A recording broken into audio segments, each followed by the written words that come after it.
구독자 여러분, 안녕하세요. 최근에 꿀벌이 많이 사라져서 농업에 종사하는 분들은 걱정이 많아졌다고 해요. 꽃가루를 옮겨야 식물이 열매 맺을 수 있으니까요. 여러분은 꿀을 자주 드시나요? 꿀은 꿀벌이 꽃에서 넥타르를 모아 만든 금빛 시럽이에요. 겨울을 맞이하기 전에 꿀벌들은 이 꿀을 벌집 모양으로 생긴 벌통에 저장해 둔답니다. 고대 그리스 사람들은 꿀을 신들의 음식이라고 불렀고 중국에서는 약으로 사용된다고 해요. 예로부터 꿀은 소독제로도 사용되었어요. 가벼운 피부 상처, 궤양, 화상의 빠른 치유에 도움을 주는 것으로 알려져 있는데 이는 꿀이 포도당과 과당 같은 당분으로 구성되어 있어 상처 부위의 수분을 흡수하고 건조하게 만들어 박테리아와 곰팡이의 성장을 억제하기 때문이에요. 진한 색을 띠는 꿀에는 플라보노이드와 같은 화합물이 풍부해요.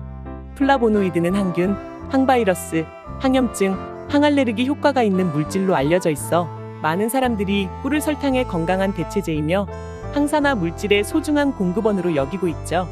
가공되지 않은 꿀에는 정말 다양한 영양 성분이 들어있어요. 아미노산, 항산화제, 비타민, 미네랄, 당분까지. 이 모든 건 몸에 좋은 거죠. 천연벌꿀 말고 사양벌꿀에 대해 알고 계신가요? 천연벌꿀과 사양벌꿀은 생산 방식의 차이가 있어요. 천연벌꿀은 꿀벌이 자연에서 꽃의 꿀을 채취해 만든 것이고 사양벌꿀은 꿀벌에게 설탕을 먹여서 만든 꿀이지요. 사양벌꿀이 천연벌꿀에 비해 영양학적으로 다소 떨어질 수는 있으나 가격적인 면에서 더 저렴하며 요리에 사용할 때 천연벌꿀 특유의 향이 없어서 더 적합하다고 해요. 중요한 것은 사양벌꿀도 식품으로서의 가치가 인정되어 정식으로 판매되는 제품이라는 점이에요.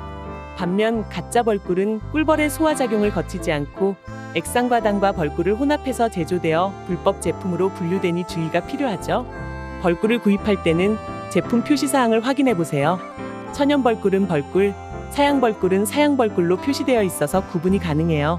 이렇게 제품의 표시를 확인함으로써 원하는 종류의 벌꿀을 정확하게 선택할 수 있어요. 벌꿀이 설탕보다 단맛이 강한 이유는 과당 함량이 높기 때문이에요. 하지만 걱정 마세요. 꿀의 혈당 지수는 중간 정도라서 설탕보다는 몸에 부담을 덜 줘요. 혈당 지수 GI는 특정 식품을 먹었을 때 우리 몸의 포도당 수치가 얼마나 빠르게 변하는지를 보여주는 숫자예요. 하지만 꿀이 설탕보다 낮은 GI 지수를 가지고 있다고는 하나 여전히 고열량 식품이며 혈당 상승을 유발할 수 있으므로 적당한 섭취가 중요해요. 꿀의 건강상 이점을 충분히 누리기 위해서는 적절한 양을 섭취하는 것이 좋겠죠. 꿀 한 큰술 20g을 보면 약 58kcal이고 탄수화물은 15.3g, 당질은 15.4g, 단백질은 0.1g, 지방은 0g이 들어있어요. 꿀 한 스푼으로도 이렇게 많은 영양을 섭취할 수 있다니 놀랍지 않나요? 꿀의 건강상 효능은 정말 다양한데요. 이는 꿀벌이 채집하는 꽃의 품질뿐만 아니라 가공 방법에 따라서도 차이가 납니다. 가공되지 않은 꿀은 가열, 살균, 정제 혹은 여과 과정을 거치지 않아 일반적인 가공 과정에서 손실될 수 있는 건강에 좋은 영양소를 더 많이 보유하고 있죠. 꿀과 설탕 이야기를 한번 해볼까요? 먼저 꿀이 설탕보다 사람들에게 좀 더 인기 있을 수 있는 이유부터 살펴볼게요. 꿀은 설탕보다 혈당 지수가 낮아서 먹고 나서 혈당이 확 치솟는 걸 좀 더 천천히 해줍니다. 혈당 관리가 중요한 분들에게는 꿀이 좋은 친구가 될 수 있어요.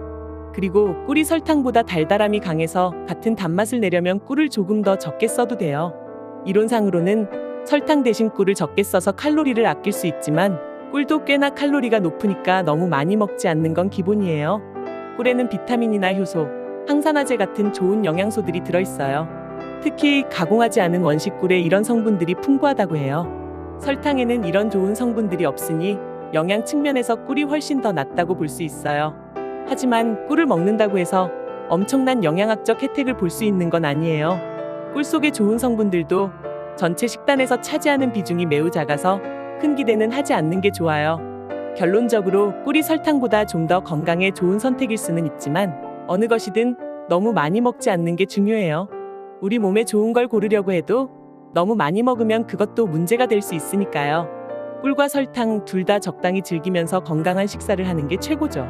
당뇨가 있는데 꿀을 먹어도 될까요? 당뇨병 환자나 혈당 관리가 필요한 분들에게는 꿀이 설탕보다 낫다고 하더라도 결국 혈당 수치에 영향을 주기 때문에 섭취할 때 주의가 필요해요. 꿀도 자연에서 온 단당류이기 때문에 혈당을 올릴 수 있거든요. 그래서 이런 분들은 꿀 섭취량에 특히 신경을 써야 해요. 영유아에게 꿀을 줘도 되나요?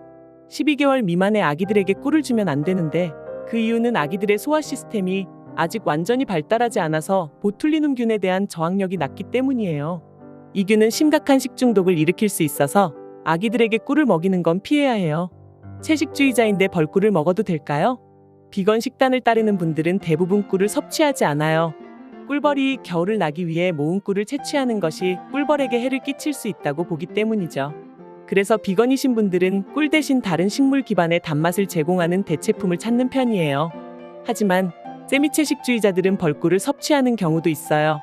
오늘 내용 정리.